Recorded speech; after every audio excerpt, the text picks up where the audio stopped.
अस्सलाम वालेकुम।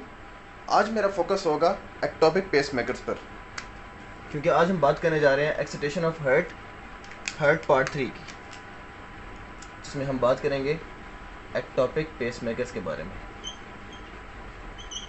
कि ये कब बनते हैं और ये ईसीजी को कैसे अफेक्ट करते हैं। सबसे पहले क्या होता है कि एक्टोपिक पेसमेकर्स बन जाते हैं in addition to SA node. Normally हमारे पास पेस जो in normal circumstances SA node हमारा पेसमेकर होता है, लेकिन एक्टोपिक पेसमेकर्स बन जाते हैं बंडल ऑफ हिस पे, एवी नोड पे या मसल फाइबर पे। तो उससे क्या होता है कि यहाँ से एसए नोड अपनी इम्पल्स जनरेट करता है और वहाँ से एक्टोपिक पेसमेकर अपनी इम्पल्सेस जो है वो जनरेट करते हैं, जिसकी वजह से हमारी जो ईसीजी का पैटर्न है वो सारा एबनॉर्मल हो जाता है और डिस्टर्ब हो जाता है, जिसकी वजह से क्या होती है, एबनॉर्मेलिटी आ जाती है। तो ये तो हो गया एक्टोपिक पेसमेकर्स का इन्फ्लुएंस ऑन ईसीजी और हार्ट। उसके बाद हम बात करेंगे कि एक्टोपिक पेसमेकर्स कुछ कंडीशन में हमारे हमारे हमारे हमारे लिए काफ़ी यूज़फुल होते हैं। किन कंडीशन में हम बात करेंगे? स्टोक्स एडम सिंड्रोम के बारे में। किसके बारे में हम बात करेंगे? स्टोक्स एडम सिंड्रोम के बारे में हम बात करेंगे। इस सिंड्रोम में क्या होता है कि हमारा एस नोड जो है उसकी फंक्शनिंग स्टॉप हो जाती है किसी भी रीज़न की वजह से। तो उसकी अब फंक्शनिंग स्टॉप हो चुकी है। अब हमारे पास पेस मेकर अवेलेबल नहीं है in order to initiate impulses. So क्या होता है कि क्या होता है, एक्टोपिक पेस मेकर्स जो है यहाँ पे एवी नोड से पहले एक्टोपिक पेसमेकर बन जाता है जो इनिशिएट करता है इम्पल्सिस को, और हमारे एवी नोड के पास ये एबिलिटी होती है कि फिर वो जनरेट करता है impulses in the absence of S A node. So इस कंडीशन में क्या होता है कि एक्टोपिक पेसमेकर बन जाता है यहाँ पे, और वो इनिशिएट करता है इम्पल्सिस को, जिसकी वजह से हमारे पास 30 to 40 टाइम्स पर मिनट 30 to 40 इम्पल्सिस पर मिनट जो है वो जनरेट होती हैं। ऑल दो ये स्लो हैं, लेकिन बिल्कुल जो है वो हार्ट की फंक्शनिंग स्टॉप नहीं होती। क्यों?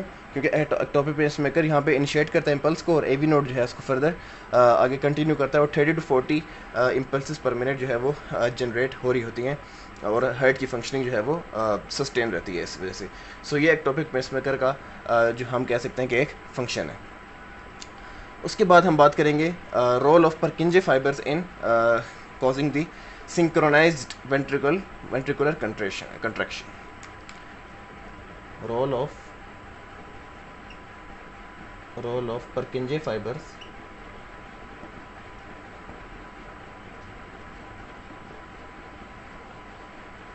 in sustaining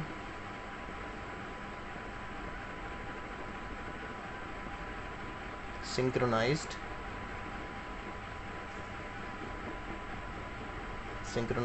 ventricular contraction।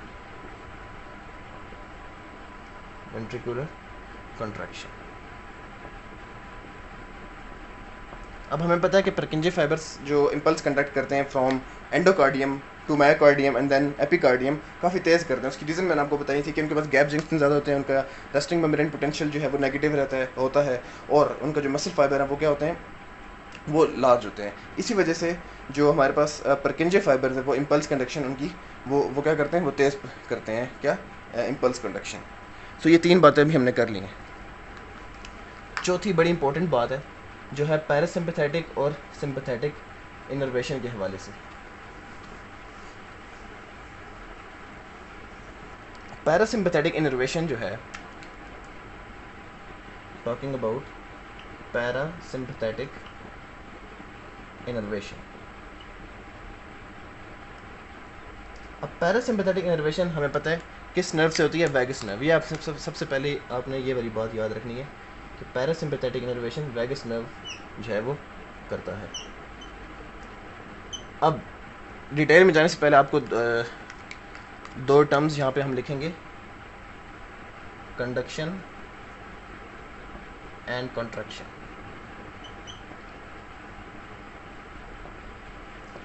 अब पैरासिम्पैथेटिक फाइबर्स सिर्फ एट्रिया पे होते हैं, वेंट्रिकल्स पे नहीं होते। अब उसकी वजह क्या है? क्योंकि पैरासिम्पैथेटिक फाइबर जो हैं वो वेंट्रिकल्स पे क्यों नहीं होते?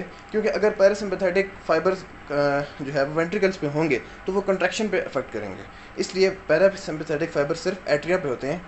आपको पता है कि पैरासिम्पैथेटिक जो है वो रिलैक्सिंग इफेक्ट प्रोड्यूस करते हैं, ठीक है, मतलब चीज़ को जो है वो एक स्टेबल या रेस्ट कंडीशन की तरफ लेके आते हैं। तो अगर वेंट्रिकल्स पे पैरासिम्पैथेटिक फाइबर्स मौजूद होते तो क्या होता कि कंट्रैक्शन ऑफ वेंट्रिकल्स जो है वो नॉर्मल ना हो पाती, जिसकी वजह से पंपिंग ऑफ ब्लड भी नॉर्मल ना हो पाती और न्यूट्रिएंट्स ऑक्सीजन को ना न्यूट्रिएंट्स जो है वो टिश्यूज़ को ना मिल पाते, जिसकी वजह से क्या होता कि इस्कीमिया हो जाता और डेथ हो जाती पेशेंट की। इसलिए हमारे पास जो पैरासिम्पैथेटिक फाइबर्स की जो इन्फॉर्मेशन है वो सिर्फ एट्रिया पे होती है, वेंट्रिकल्स पे नहीं होती, ताकि कंट्रैक्शन ऑफ हार्ट वो क्या हो, कंट्रैक्शन ऑफ वेंट्रिकल्स जो हैं जो उन्होंने लंग्स और पूरी बॉडी तक करनी है वो पावरफुल हो और मुकम्मल हो। ठीक है, तो ये हो गया पैरासिम्पैथेटिक इनर्वेशन जो कि सिर्फ एट्रिया पे प्रेजेंट होते हैं।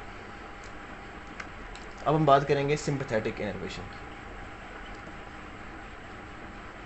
जो सिंपैथेटिक फाइबर्स हैं वो इनर्वेट होते हैं सिंपैथेटिक नर्व एंडिंग्स पे मौजूद होते हैं।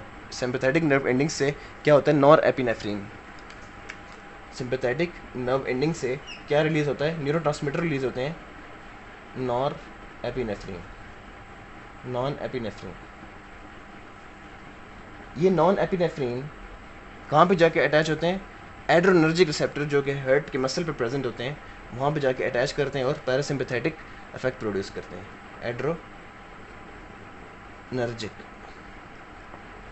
एड्रोनर्जिक रिसेप्टर्स।